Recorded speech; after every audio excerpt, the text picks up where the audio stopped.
En el aire, Radio Zipa, emisora del Círculo de Periodistas y Comunicadores Sociales de Antioquia, Colombia, transmitiendo desde el corazón de Medellín, ciudad de la eterna primavera.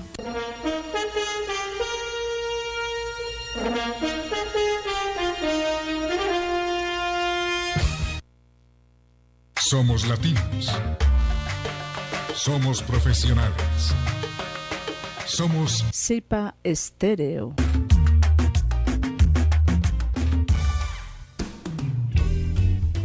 ¿Por qué enfermamos? Programa en el que tratamos aspectos de todo lo que implica el bienestar social y humano, cuerpo, mente y espíritu.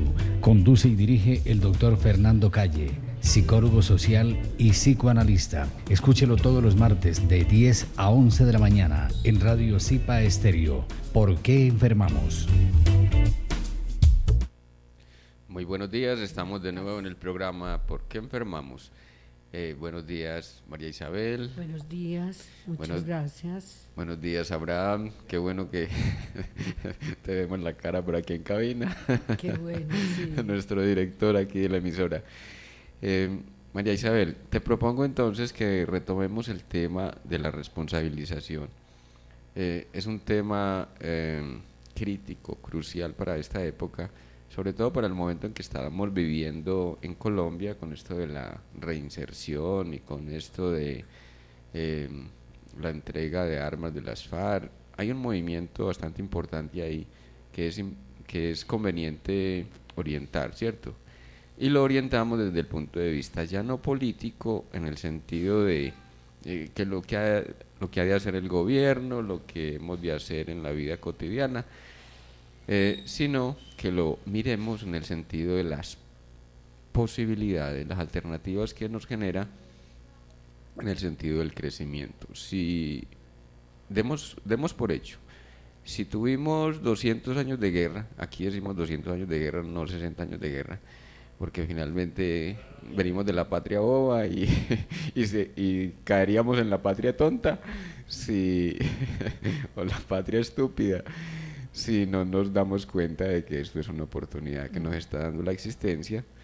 Y entonces es retomar todos esos elementos que nos aportó la guerra para orientar, para profundizar en detalles y mirar dónde fue que nos pusimos la cascarita, dónde fue que la zancadilla apareció y cómo esto opera en todos y cada uno de los ciudadanos, en nuestra colectividad, para seguir generando el mismo drama, la misma tragedia o desencadenar en tragedia.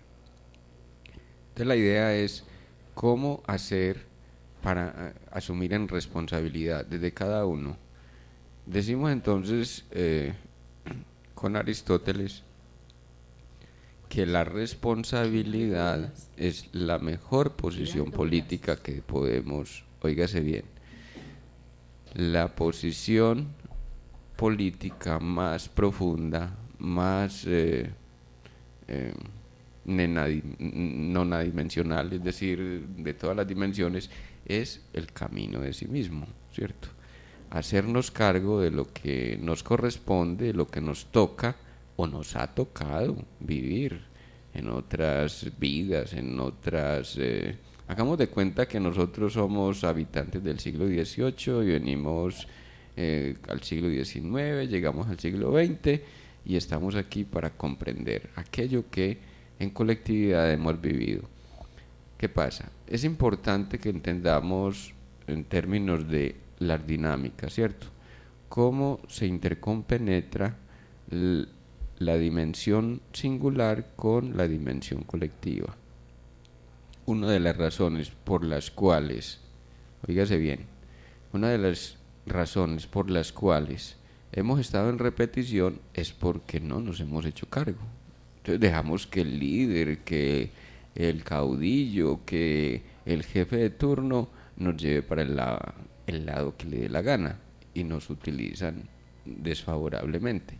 Cuando nos hacemos responsables, entonces estamos canalizando, estamos orientando y direccionando, obviamente, la sociedad, nuestro rumbo, nuestra razón de ser y nuestro propósito trascendente. Entonces, en ese sentido, quería retomar lo de la responsabilización, María Isabel, para que vamos dando lo que llamaríamos clips, ¿cierto? Clavecitas que nos permitan ser mejores con las oportunidades que nos genera el movimiento social y los cambios estructurales que se están dando en la sociedad. Si querés entonces, María Isabel. Sí, bueno, gracias, Fernando, me parece bien importante. Yo quería incluso iniciar con una frase muy bella que encontré de un escrito que hice de Margarita Yourcenar, donde nos dice: la muerte, cuando viene la muerte, nos junta sin unirnos. Y me parece que a partir de ahí también podemos pues entender precisamente como la muerte es vida, pero y sobre todo sin unirnos y dejarnos como en esa desazón y en ese dolor, sino más bien desde el aprendizaje y el compromiso. También pues escribía en un texto que el olvido es una cicatriz invisible que duele ante la caricia de los recuerdos y nos lleva a sanar los días vividos para mirarnos desde los ojos de otra persona que nos dejan y que nos permite ser nosotras mismas. Qué bonito eso, muy, muy poético y profundo. Sí, que me parece que, pues, que como que a partir de esos pequeños clips y de esas pequeñas enseñanzas que uno encuentra, pero que también analiza y trasciende, le permite a uno pues como trabajar o más bien elaborar conciencia desde muchos ámbitos, sobre todo desde el ámbito de la conciencia, de la autoconciencia. Quería compartirles precisamente a partir como de eso que hablaba y compartía con Fernando, lo que escribió mi hijo a partir de la muerte de su padre. ¿Tu hijo? Mi hijo Juan Camilo Restrepo Giraldo, Cahuac, Jaibaná en este momento. Él titula su texto Ser uno en el amor. El tiempo nos contará la historia verdadera de los seres que luchan. María Isabel Giraldo Velázquez, pues él me menciona desde un escrito que hice también. Empieza y dice: recordar, volver a pasar por el corazón, recorderes de todo lo que se ha vivido. Sí, este escrito es sobre la muerte, el dolor y el duelo, y claro está, sobre el amor. He sentido la muerte cerca muchas veces, se me ha acercado. Unas la vi como anunciadora de otras muertes, por cierto, otras de fiel amiga y aliada. En fin, sus muchas caras se me han presentado. Cuando por ahí en la vida he pasado, me he alegrado, entristecido, rabioso y extasiado, sigo caminando. Rabioso conmigo por ser parte de la rabia, loca paradoja, extasiado cuando comprendo la maravilla de un universo de posibilidades con sus múltiples facetas para seleccionar. Comprendiendo, somos los responsables de todo, pues aunque culpemos al afuera, todo surge del adentro, adentro misterioso. Así la muerte de mi padre fue anunciada en un sueño antes, dentro de diversas imágenes. Una doble premonición anunció a las 6 de la tarde del 12 de junio de 1991 que había partido. Cuando unos minutos más tarde me lo contaron, me negaba a creerlo, hasta que vi a mi tía Ana Victoria llorando. Había ocurrido frente al rinconcito ecuatoriano, en un rinconcito colombiano dentro de la ciudad de Medellín, del Valle de la Burrá, el Valle del Padre Sol. Sol carnal había partido. Aunque se me sugirió no verlo, lo vi. Era su cuerpo que yacía muerto sobre la cabrilla de su carro, con heridas mortales de bala en la cabeza o laceración encefalocraneana, como escribieron en su acta de defunción posteriormente. También vi otra escena de mi sueño ya a las 10 de la noche. Al fin era sacado del carro, pues se había demorado el levantamiento. El cuerpo de Hernando, mi padre, era arrastrado por debajo de sus brazos. Mi tío Carlos lo hizo con mi tía Emilson, lo limpió para que se lo llevaran a la necrosis. Había sido extrema izquierda o derecha o centro, ya ni se sabe. Realmente solo mi propio padre se había citado previamente con sus ejecutores, una silenciosa complicidad entre víctima y victimarios. El historiador, el filósofo, el padre, el amante de la vida, el ser humano en sus dicotomías y egos había muerto. La memoria, el ser trascendente, el espíritu había renacido. Como lo dijo un presbítero en su homenaje en la capilla de la Universidad de Antioquia, el Hernando, el historiador, en la eternidad, pasado, presente y futuro, observados, las historias develadas. Ha pasado el tiempo ilusorio.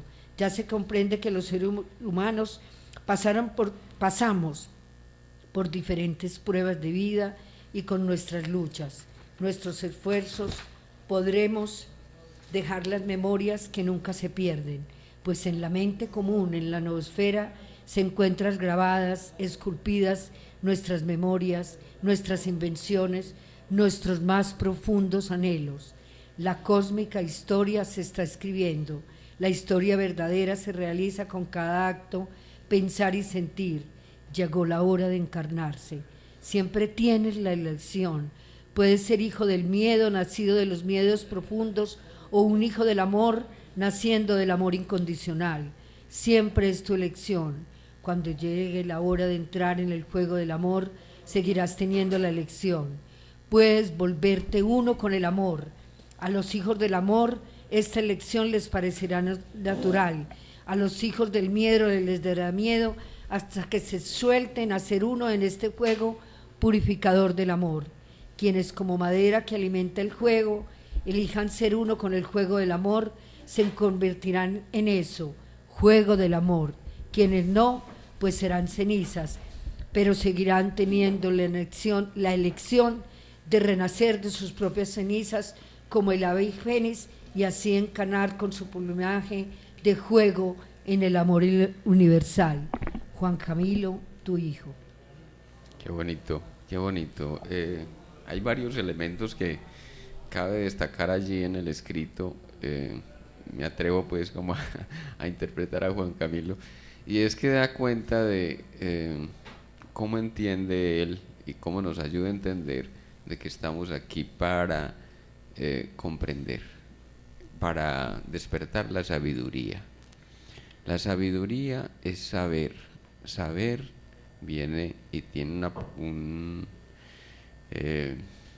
una raíz común con el sabor. Saber es saborear. Saber es saborear.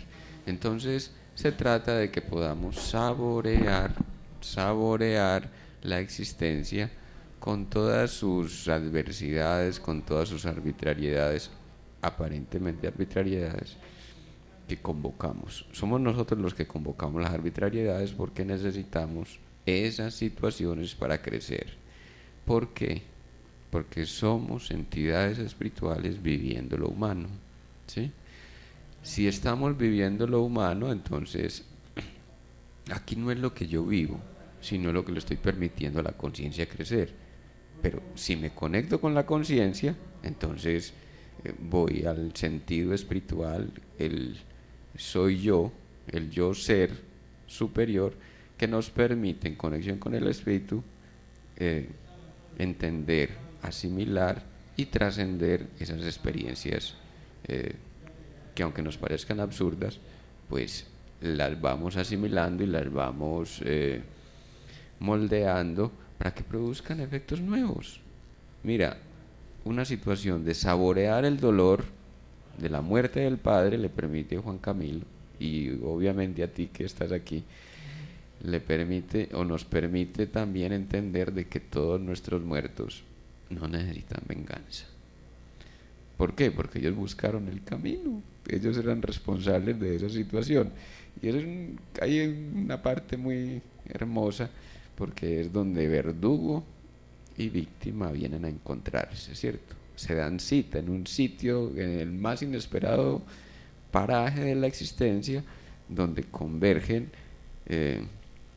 detractor y víctima, y aquí pasa algo. Y entonces uno se preguntaría, ¿qué compromiso emocional, qué compromiso? Dígase bien, esto toca los ribetes del misterio, ¿cierto? ¿Qué compromiso tenía Hernando con aquellos verdugos? Claro, sí. ¿Qué compromiso tenía? Y entonces uno diría, no, es que es el compromiso social. Muchachos, es que no nos vamos para fuera de la realidad. Es el compromiso de lo que yo vine a hacer aquí, que al no darme cuenta de lo que estoy y para qué estoy, entonces me pongo en manos de los captores, en manos del agresor, o me pongo en condiciones de desventaja, justamente porque estoy viviendo en la frecuencia colectiva, la conciencia colectiva. ¿Cómo es que la conciencia colectiva? Sí, cuando yo no le doy rumbo a la existencia, cualquier rumbo me sirve. Entonces llega otro y le pone el destino. Llega un cacique, no, es que usted va por aquí, sí, hay que ir a la guerra, sí, ya fulanito dijo que hay que ir a la guerra, hay que hacer guerra, a ver, ¿dónde están las armas? Yo voy a hacer guerra, porque eso fue lo que dijo el cacique. Pero cuando yo estoy en conciencia, yo no me presto, escapo a la guerra. ¿Cuánta gente hay que ha sido enjuiciada y ha sido encarcelada por no ir a la guerra? Tengo entendido que Bob Dylan, en su momento, la guerra de Vietnam,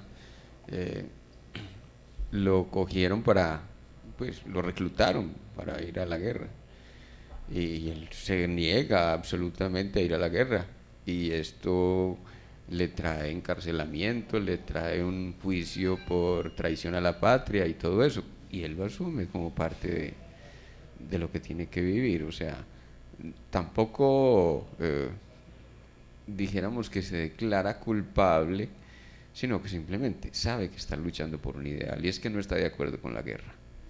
Entonces, todos y cada uno, y de acuerdo a nuestra condición singular, ¿qué valoración le estamos dando a la presencia aquí en esta existencia? Si yo le estoy dando la valoración de la existencia propia por el reconocimiento que me va a hacer otro, porque me van a dar un galardón después de mocharme las piernas, qué pena, discúlpenme, claro. Pero el 95% de las personas que participaron en la guerra de Vietnam terminaron en estado de psicopatía, metidos en un hospital mental, con depresiones, con suicidios masivos, o quiero decir masivos en el sentido de que como si se pusieran de acuerdo inconscientemente para irse suicidando sistemáticamente, o quedaron limitados en una silla de ruedas, en unas condiciones deplorables, ¿cierto? El 95%, o sea, estamos hablando del 5%, de 1 millón de personas de todos los millones que participaron en la guerra, porque finalmente fueron 1 millón de víctimas reales, concretas, en el campo vietnamita, y 500.000 soldados norteamericanos que murieron en esa guerra. Entonces, lo que estoy proponiendo es un ejemplo para que nosotros nos ubiquemos en términos de lo que significa la valoración y el vivir en esa conciencia y ser consecuentes con esa conciencia. Sí. Bueno, buenos días, doctor, María Isabel, oyentes. Se me presentó pues un inconveniente y por eso hasta ahora estoy aquí con ustedes. Esto que comparte el doctor es muy, muy cierto. Yo creo que cuando nosotros decidimos hacer las cosas para esperar reconocimiento de otros, estamos pues como perdiendo el tiempo, porque realmente es hacer las cosas porque es un disfrute personal y porque sentimos que nos llena independientemente. Bueno, si van a venir reconocimientos, pues bienvenidos sean, pero no porque los estemos esperando, sino porque estamos disfrutando lo que estamos haciendo. Muy bien. se ha establecido como elemento importante de la convivencia ser capaz de servir. Y yo me habilito para servir cuando me reconozco en mis propias valoraciones. Si yo no me valoro, ¿cómo valorar al otro? ¿Con qué criterio voy a valorar? Discúlpenme, me traslado al asunto de la guerra que ha ocurrido entre nosotros.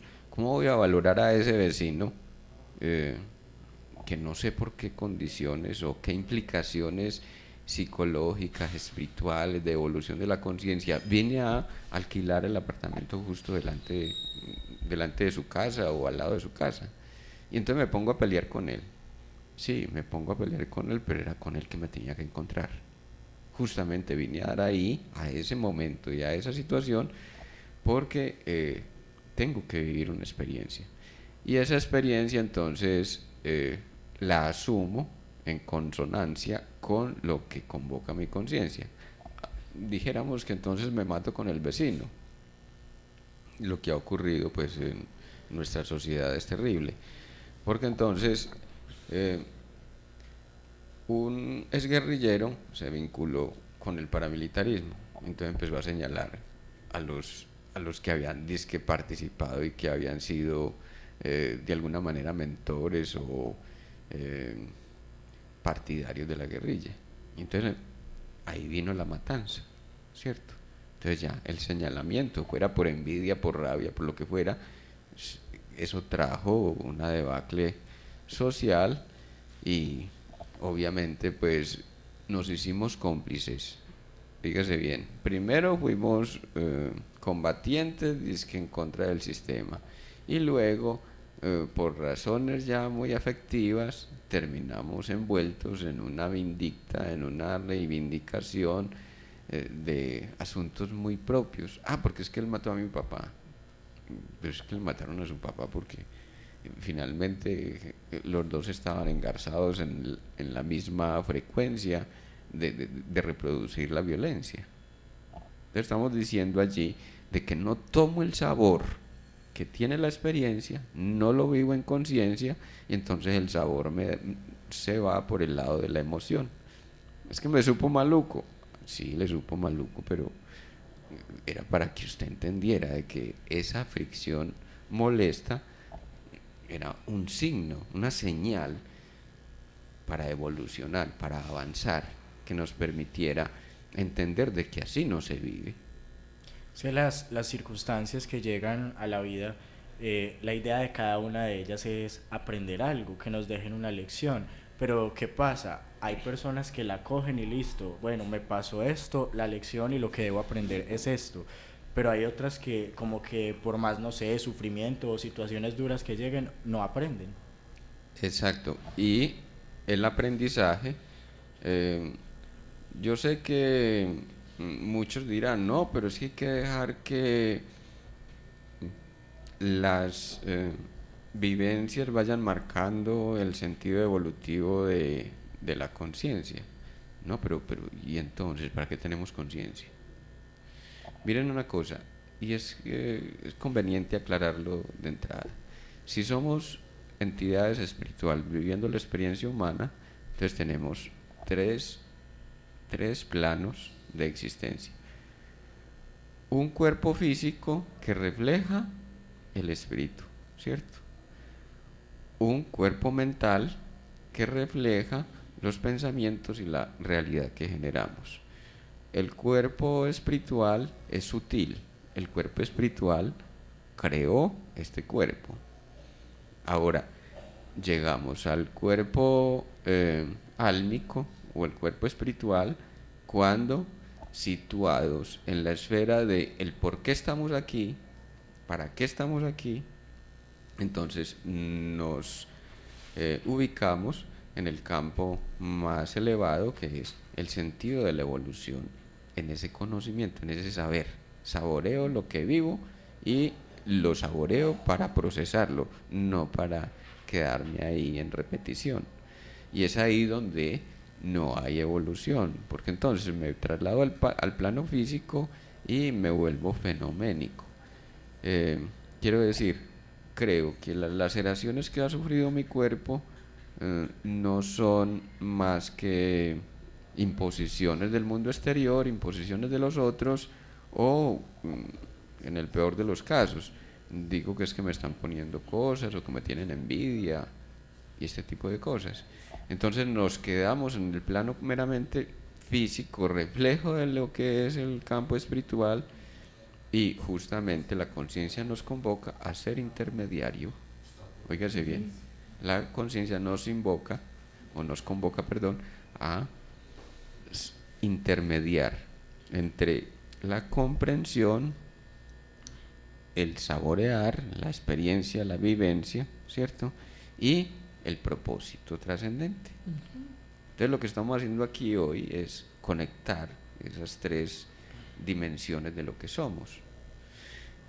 No sé si quieren decir algo. Claro, pues es que yo quería incluso comentar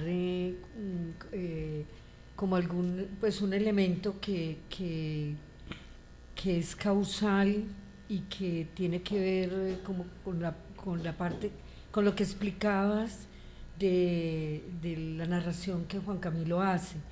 Y yo precisamente en la historia iniciaba diciendo que saludaba a todos con ese fuego inquebrantable de muchos cómplices que aún mantienen el sueño de hoy, no como predicadores de un futuro, sino como constructores de un sueño, soñando como el origen de la vida y de la eternidad.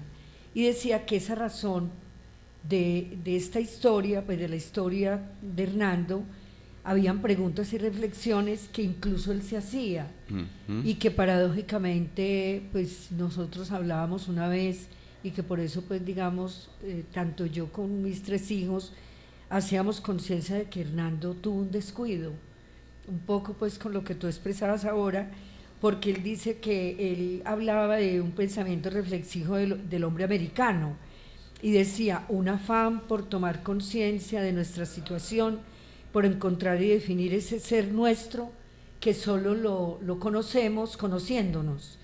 Y hablaba de la cultura universal, decía que era el encuentro con nuestra propia identidad, con encontrar la paz, con un horizonte para poder encontrar el ritmo, el tiempo y la conciencia de lo que somos. Y entonces me parece que ahí, pues es decir, se hacía conciencia a nivel teórico y a nivel de su razón de ser, pero tal vez, pues por eso te decía, y que tú te ríes, me parece bonito, porque pues se descuidó. Eso es fenomenal. Hizo un encuentro, entonces, porque él era un hombre de muchas convicciones, de posibilitar la recuperación de la memoria, de la historia, de nosotros, y de aplicarlo. Qué bonito lo que dices, porque es justamente donde se encuentran muchos intelectuales, ¿cierto? Que creímos que la razón, dicho con Voltaire, Montesquieu y toda la cosa, que con aquello de la conciencia iluminista era pretender que a través del conocimiento intelectual íbamos a cambiar el mundo. Y sí, podemos hacer modificacioncitas, pero muy someras. Y aquí se trata, y es bellísimo esto que estás diciendo, porque nos permite pensar otra realidad, y es integrar lo misterioso, es decir, el arcano, aquello de lo desconocido, de lo trascendente, conectarlo desde la razón, conectarlo con la emoción. Entonces miren, si no vivo la emoción, ¿cómo voy a comprender desde la razón? Aspiro a comprender desde la razón solo porque creo que mi yo, ahí nos toca vaciarnos nuevamente, el ego, no, es que yo tengo 500 títulos, ¿cómo así? Yo soy PhD, no, ¿cuál PhD? No sea pendejo. Venga a ver, ya pasó por la emoción lo que está diciendo, lo que está exponiendo, ya lo pasó por la razón, porque si no, no me sirve, a mí personalmente no me sirve. Y en este sentido, muchachos, muchachas, y los oyentes, por favor, si no hemos pasado por la emoción, si no hemos pasado por la célula, ese conocimiento disque grandioso que decimos tener, no vamos para ningún lado.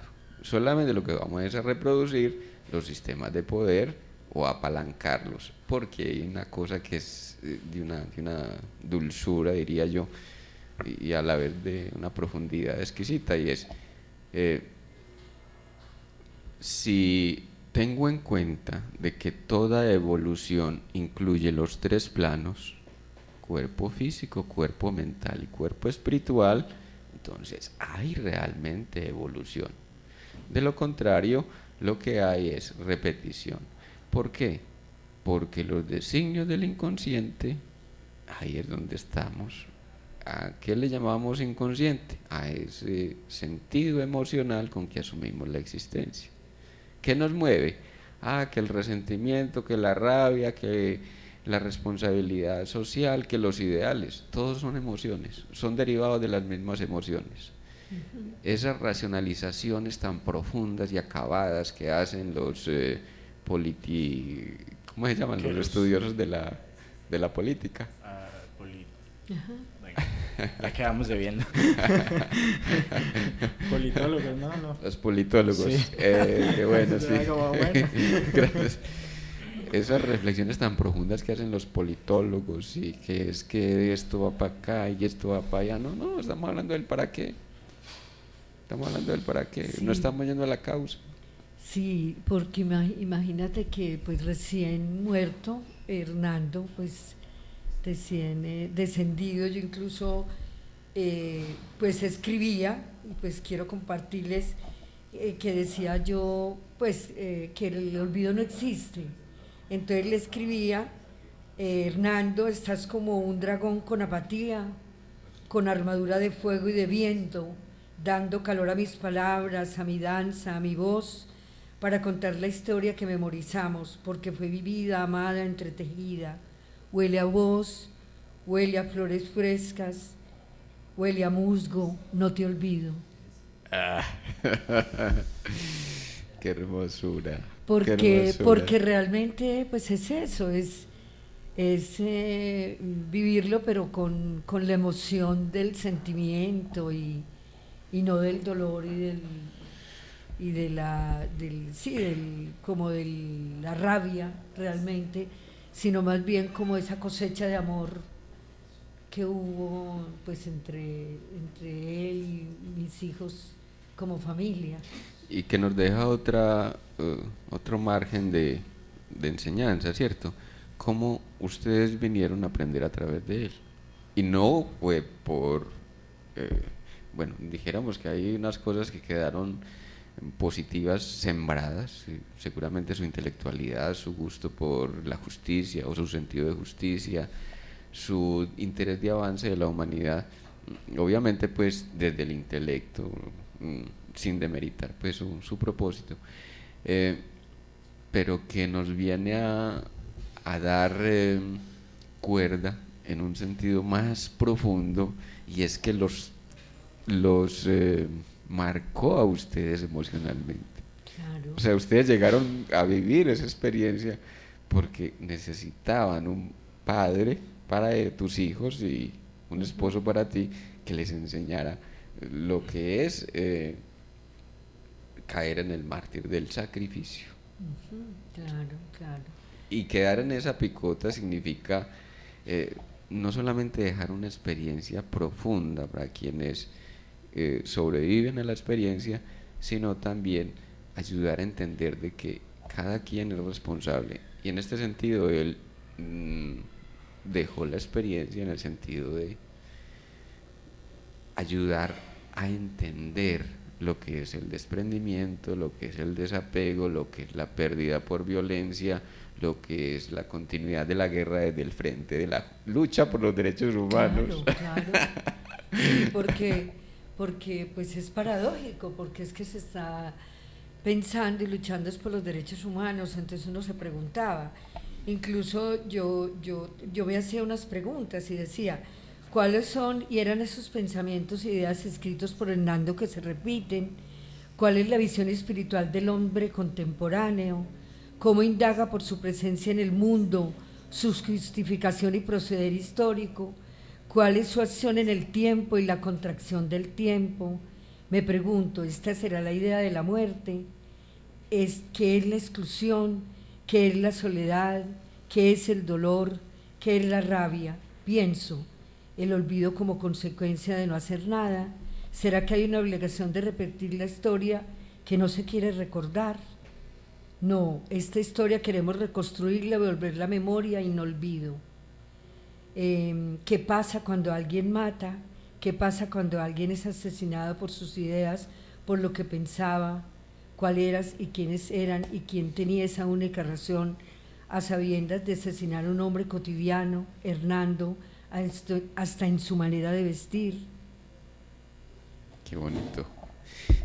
Andrés, estabas por decir... Sí, o sea, le decía yo con base a lo que hablaba María Isabel, solo muere quien es olvidado, y mientras ustedes lo tengan presente, él no ha muerto, porque él está ahí en ustedes, y me parece que él les ha dejado un legado muy bonito, porque es bueno escuchar este tipo de escritos, porque son cosas muy profundas, y son cosas que nos ayudan a ver o a entender la muerte de otra manera. Ajá. O sea, entonces es algo que pienso que sería muy importante que todas las personas tratáramos de ver eso con los seres queridos que en algún momento faltan, porque muchos se quedan en el momento de, bueno, ya no está ahí el dolor y el dolor y el dolor, y bueno, y sí es normal sentir su duelo, pero entonces, mire, ¿qué nos dejó de bonito este ser que ya no está? O sea, si este ser nos dejó esto bonito, ¿por qué no mostrarlo? ¿Por qué no darlo a conocer?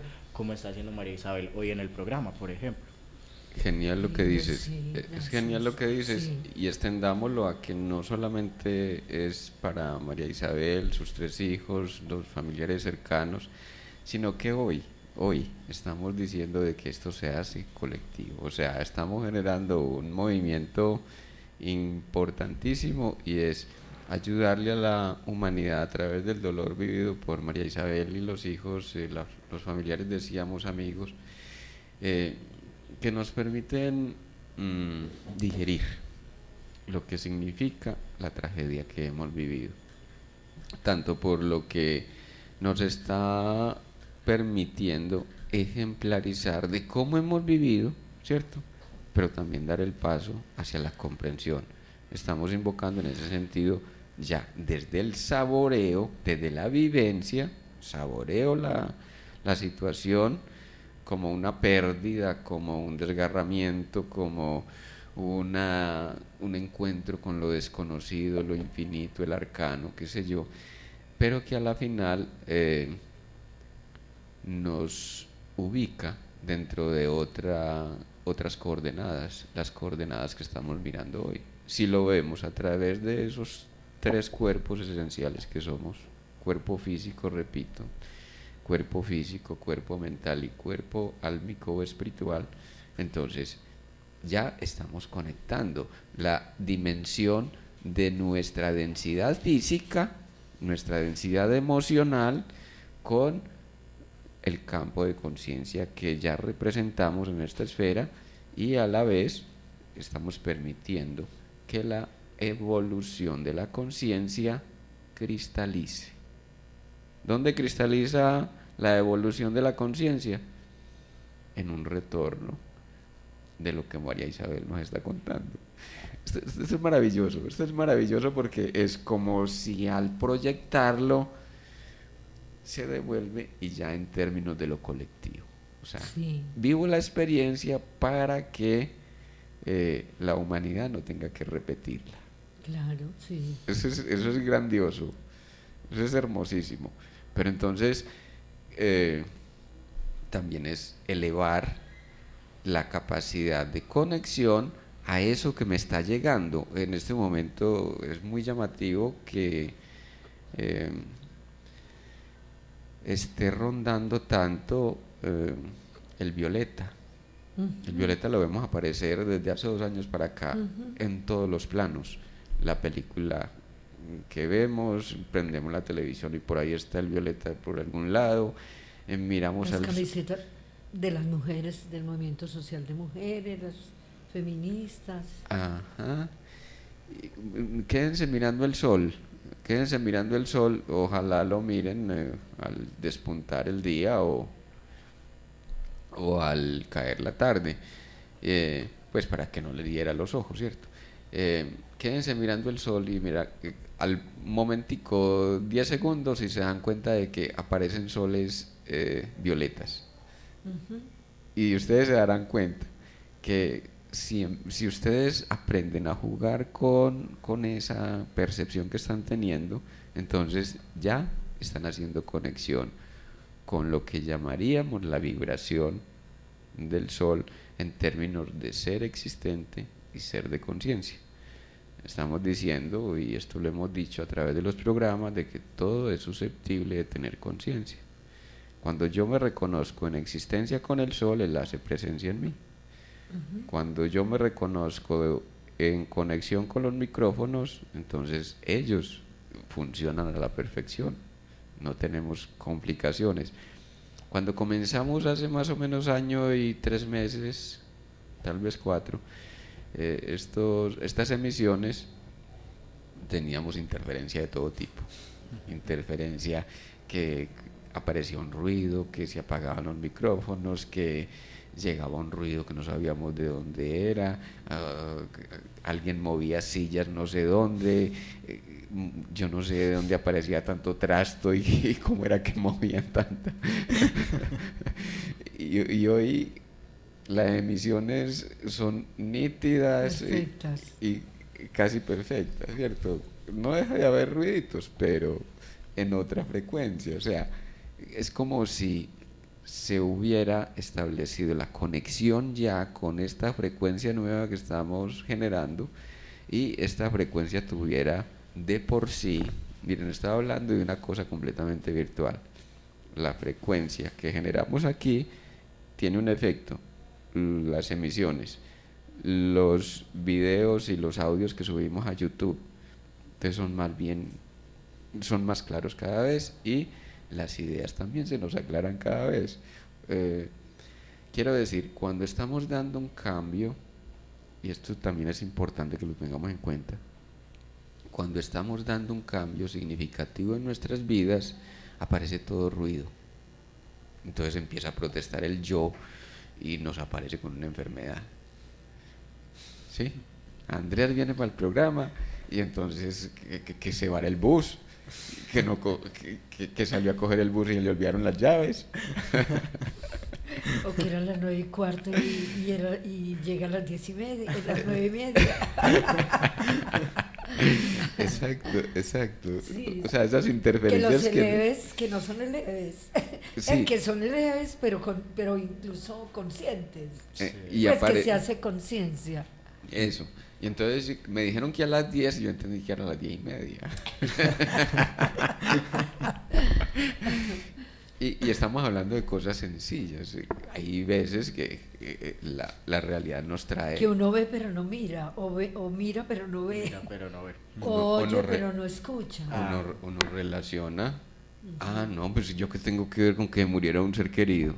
No. ¿Qué culpa tengo yo? No, es que usted no tiene la culpa. Es que... Sí.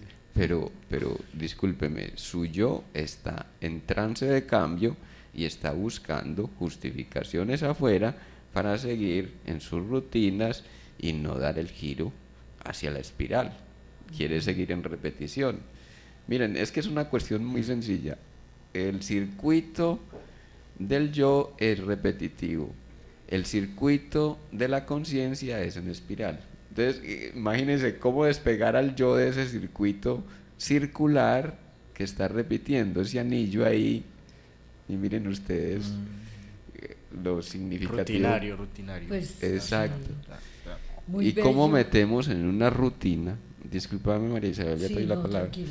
Cómo metemos en una rutina también simbólicamente nuestra existencia, por ejemplo, con elementos tan básicos como aquello que me levanto a hacer y que termino realizando como rutina cotidiana, para no pensarme, para no confrontarme conmigo mismo. Y caso típico, el matrimonio, que se sella justamente con una argolla, y sobre el dedo anular, que representa el cuerpo. El dedo anular representa el cuerpo, ¿sí? Entonces, ato mi cuerpo, aunque mi alma no esté comprometida.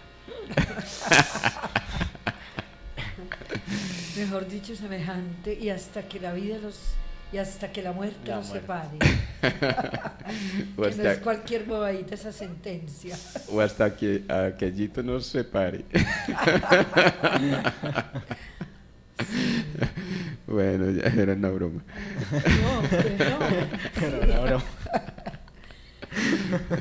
No, sino porque, pues es que, porque mira que incluso, pues estoy leyendo un poco desordenado lo que yo escribía y me parece nuevamente causal y muy bello, porque yo decía también en una parte que nosotros parecíamos emergiendo de otros mundos, pero nuestros egos no son para siempre. No olvido el ojo del paisaje, los árboles, ni el camino para llegar al cielo que circundaba toda esta historia, pero afortunadamente ese cielo no me ha abandonado jamás. ¡Qué maravilla!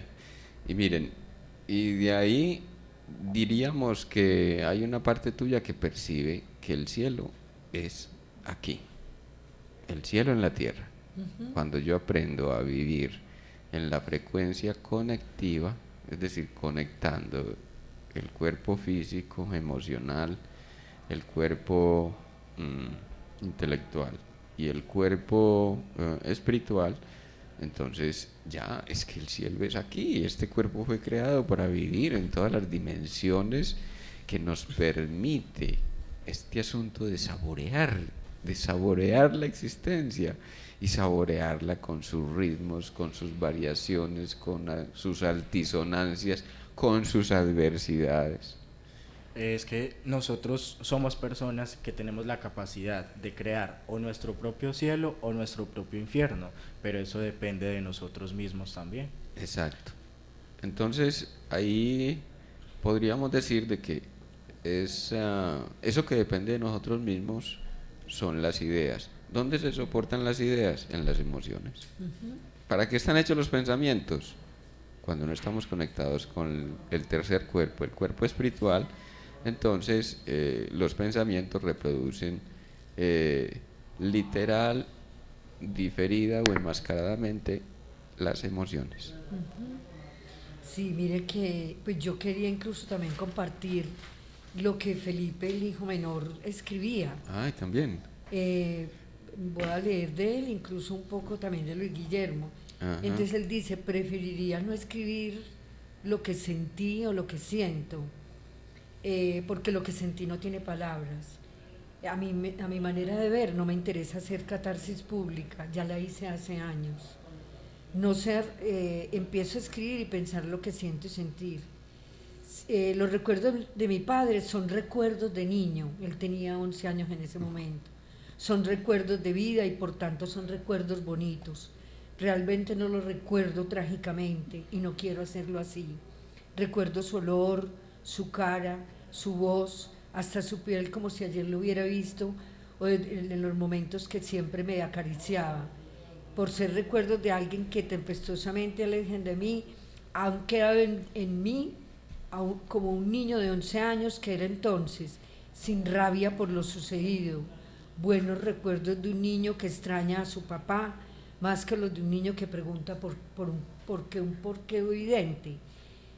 A lo mejor sí sé por qué lo mataron, pero no me interesa saber quién, no quiero dármelas de inocente, pero son temas que hay que callar para poder vivir y recordarlos siempre con el mismo amor y cariño. Felipe Hernando. Él es el menor. El menor. Es un escrito muy bonito porque ver que un niño escribe de esta manera y que quiere recordar es todo lo bueno, y prefiero quedarme con esto, con la alegría de que fue mi papá, de sus cosas buenas y todo esto, cuando inmediatamente la reacción de la mayoría de personas es llanto, es dolor, es no quiero seguir, y él no, y él lo toma es como hay que seguir adelante y recordando y valorando estas cosas tan bellas de mi padre. Sí, Y tan bello. nos acentúas una clave que hace días pues hemos estado tocando aquí en estas emisiones, y es la clave de la gratitud como condición para la generación y el reconocimiento de la vida en magia. No es que me voy a negar lo negativo, es decir, hay una emocionalidad y esa emocionalidad la reconozco, pero también, a ver, ¿qué puedo aprender de eso? Entonces, la gratitud no se trata de olvidarse de lo negativo, óigase bien, no se trata de echar a un lado lo negativo, es tomar lo negativo como un asunto y el asunto de la posibilidad, ¿cierto? Es decir, si yo entiendo de que la muerte de un ser querido me va a ayudar a entender, eso eleva la frecuencia, porque es a través de la elaboración del duelo que mínimamente voy a aprender el desprendimiento y de qué parte de mí no me he hecho responsable, que ahora sí me voy a tener que hacer responsable, y aún tal vez a las malas, ¿sí? Entonces ya no me declaro víctima porque sí, porque lo mataron, porque es que tal cosa, porque tal otra. No, aquí se trata de que esta experiencia era para mí, yo la elegí de algún modo, por algún motivo vine a caer a esta familia, por algún motivo elegí la época y elegí la cultura en la cual nacer, vivir, crecer y despertar conciencia. Sí, es que para mí siempre que comparto esta historia me gusta mucho, porque yo sé que aflora precisamente esos sentimientos ya sobre todo de conciencia, de autoconciencia y de vivir, es decir, de que la experiencia permita sanar, permita curar, permita seguirnos encontrando con amor, como con esas posibilidades de ser mejores y dar lo mejor también de sí mismos. Precisamente Luis Guillermo, él cuenta pues la historia y narra desde que lo conoció, desde lo que se acuerda de él, y que él construía historias de los pueblos de Antioquia. Entonces decía que él siempre también recordaba a su padre con su mirada analítica, su fortaleza para realizar cualquier actividad física, su ternura, su pensamiento único. Él dice que él estaba en ese momento al lado suyo y sintió la muerte muy cerca, pero que después entendió el significado de la muerte como algo que teníamos que aprender conjuntamente. Y que él dice, mi padre siempre quiso que fuéramos y escogiéramos hacer lo mejor desde nuestro interior sobre todo. Y creo que el espíritu de mi padre siempre ha estado conmigo para tener lo que tengo en este momento. Y para terminar, quiero que enaltezcan a mi padre, yo lo enaltezco a raíz del ser humano que fue y que siempre será, y siempre su espíritu y pensamiento nos acompañará por el resto de nuestros días como seres también de carne y hueso. Muy pronto nuestro verdadero valor será dado por nuestro propio espíritu y nuestra mente, porque nuestro cuerpo es efímero. Él es Luis Guillermo, el segundo hijo. Ajá. ¿Quieres contarnos más o menos qué edad tenía cada uno cuando escribieron esto? Luis Guillermo tenía 16 años, Felipe 11 años y Juan Camilo 19 años. ¡Opa! Sí. Increíble. Muy jóvenes Muy jóvenes para un pensamiento tan evolucionado. Sí. ¿Ibas a decir algo, sí, Andrés, en relación a esto? Sí, porque, pues, digamos, la representación juvenil acá, me parece que están muy jóvenes, o estaban muy jóvenes en ese entonces, para escribir estas cosas, y habla también muy bien de ellos, de lo que tal vez su padre les dejó, porque son personas muy centradas y muy puestas para tener como tanto conocimiento, y cuando ahora vemos una juventud que tristemente no tiene como esas capacidades, o no las quieren explotar, más bien porque sí las pueden tener, pero no las quieren explotar, y es muy bueno que ellos desde tan temprana edad estén explotando estas cosas tan buenas y positivas que pueden traer para un cambio de la humanidad.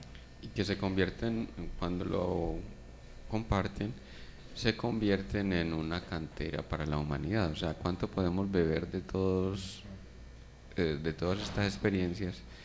¿Cuánto podemos evolucionar si las tomamos a verdadera cabalidad? O sea, nos vamos a ellas con todo lo que implican. Y una de las cosas que implica es, me preguntaba por tus hijos, ¿cierto? Si ellos tuvieron la oportunidad de procesar esto en un trabajo terapéutico, tomaron alguna vía que les permitió adentrarse en el camino de sí mismos para que llegaran a estos puntos de quiebre, y donde nos están enseñando y mostrando cuál es el camino evolutivo que ahora nos compete, pues ya en el campo social. Yo creo que pues es como todo, pues digamos como todo, tiene que ver todo a nivel como integral, y sobre todo tiene que ver es como el acompañamiento fundamentalmente entre nosotros. O sea, mío con ellos, ellos conmigo, y de centrarnos precisamente no frente al dolor, sino a recordar quién era y cómo era, y a repasar esa historia, pero repasarla para hacer la memoria, y una memoria que enalteciera nuestras vidas, pero que al mismo tiempo curara el dolor, y no como resignación y como regodeo, pues, sino como parte de tomar conciencia. O la tontarronada de perdón y olvido. Sí, exacto. Sí, sino como que la memoria de todas maneras es muy importante, pero una rescatar memoria, la memoria, y rescatar la memoria e insistir en que no éramos víctimas. Sentir un poco pues como pero con obvio el diálogo, pues el círculo de la palabra permanente, el subrayar esas cosas bellas, y por eso decía que la historia de él es la cosecha de amores, es que cosechó en nosotros ese amor, esa entrega y ese cuidado, esa protección y ese acompañamiento, y realmente no fue desde lo teórico, sino desde su amor. Voy a decir profundo. algo. Gracias. Voy a decir algo que puede parecer absurdo a primera vista, pero es que nos dejas entender, María Isabel, que en esa comprensión de ustedes ya como familia de lo que significó la pérdida de Hernando, vino la idea de que aún en la muerte, Hernando les estaba dando su mejor cuota de amor. Claro. O sea, porque sí. marcó la evolución, marcó un cambio, un movimiento esplendoroso que hoy nos tiene aquí. Pues. Sí, y sobre todo que no veíamos. Ah, Pues no lo veíamos muy conscientemente, quizás no lo comprendíamos, quizás habían también confusión, habían muchas preguntas. Pero realmente pienso que sí, lo que dices como frente al encuentro, pues tranquilo, desde la armonía de nosotros, y pienso que lo que decía, pues desde la confusión, porque había confusión. Sobre todo que yo en ese momento era pues mujer cabeza de familia, era padre y madre a la vez, entonces tenía que estar acompañando de una manera tranquila. En conciencia, sí. Hay una cuestión que llegó el momento pues como de comprenderlo, ¿cierto? Y es que el drama de la muerte lo generamos cuando nos apegamos al cuerpo, al estuche que somos, ¿cierto? Cuando nos apegamos a esa primera condición de ser, que es el cuerpo físico, y es porque creemos que eso es lo único que tenemos, ¿cierto? Pero resulta de que la muerte también es una creación del amor. Claro. ¿Se acuerdan que dijimos que la quinta esencia del amor era la sexualidad, y con la sexualidad vino la muerte. Entonces, en cierto sentido, la muerte es una fricción que necesitamos para poder avanzar en conciencia, para poder evolucionar. Muchos elegimos la muerte como una manera de comprender, o sea, algo así como que el espíritu también nos dice, bueno, usted comprende o va a seguir pues en la tontería, ¿cierto? O bueno, ¿cuántos hay que entonces terminan entendiendo de que su vida ha estado marcada por la dependencia y la entrega a causas ajenas? Entonces la muerte es, bueno, entonces volvamos a comenzar, porque yo creo que ya no tendría ánimo, necesito tomar aires de trascendencia, aires desde lo arcano para poder ubicarme en lo que significa tener un cuerpo y tener una vida como ser humano. Con esto estoy queriendo decir entonces de que la muerte desde este punto de vista es tomada también como una bendición que nos permite comprender y entender, y en eso estamos en la guerra, o sea, mirarlo de una manera positiva, porque les estoy queriendo transmitir la idea de que si nos quedamos en que es una cosa absurda, que eso no puede ocurrir, que no tendría por qué ocurrir así, no, ¿cuántas veces entonces la muerte también es un sacrificio en ofrenda a la humanidad? Pero entonces ya lo que tenemos que decir hoy es hasta dónde vamos a seguir poniendo el cuerpo, la existencia física, como condición de sacrificio para intentar mostrarle a la humanidad que la vía no es la guerra, ni es la confrontación con el otro. La confrontación es conmigo mismo, como guerrero del espíritu, no guerrero de otra cosa, guerrero del espíritu, guerrero de una sola verdad, y es la verdad que hay en todos y cada uno de nosotros. Los hijos de María Isabel estaban en una edad muy muy corta, que yo creo que a uno le falta la mamá o el papá en estas edades, y es un golpe totalmente duro, pero yo creo que es de admirar la actitud con la que ellos expresan esto. ¿Por qué? Porque la mayoría de personas jóvenes, por así decirlo, pierden a su padre, a su madre, y de pronto se quedan en ese lamento de que se fue mi papá, se fue mi mamá y esto, y para ellos es como si no se hubiera ido. O sea, para ellos es como si él siguiera acá, porque así lo hacen entender en sus escritos. Entonces, como decía el doctor, el cuerpo no está acá, pero ellos siguen sintiendo a su padre acá y prefieren como vivir en ese disfrute. Es que mi papá está acá porque él nos dejó esto, nos enseñó esto, mientras que otras personas se quedan en la lamentación, ellos se quedan en lo que hemos venido hablando de la gratitud y enaltecer. Muy bien, llegamos al corte final de nuestra emisión. Se me fue en un minuto. Se nos fue el tiempo rapidísimo. Yo quería agradecerte, María Isabel, aquí públicamente. Ha sido luminoso el encuentro contigo. Nos has traído un aire para esto de lo que significa el tránsito de la situación de conflicto a la situación de elaboración y de generación de nuevas posibilidades para la evolución del pueblo colombiano. Yo sé que este programa tal vez lo escuchan pocas personas, el video está en YouTube, lo montaremos pronto, el audio quiero decir, y para quienes se quieran alimentar de esto, pero darte las gracias porque no solo nos traes una versión muy propia para nuestro propósito, sino que también nos permites pensar otras cosas que no aparecían ni siquiera en el horizonte. Muchísimas gracias.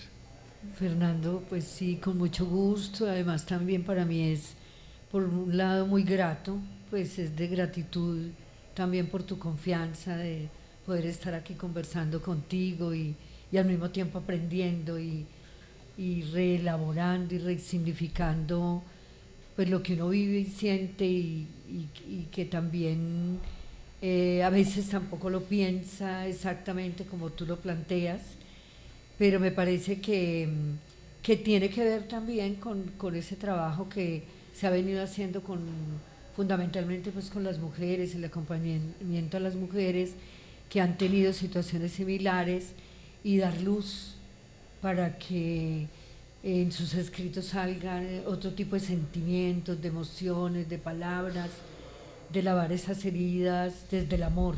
Qué bonito. Que es como lo fundamental. Qué bonito. Bueno, a los oyentes muchísimas gracias. Muchísimas gracias por la presencia y el acompañamiento. Un feliz día. Nos escuchamos en 8 días.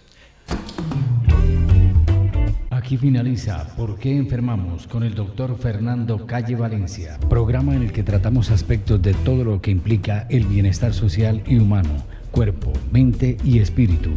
Escúchelo todos los martes de 10 a 11 de la mañana en Radio Zipa Estéreo. ¿Por qué enfermamos?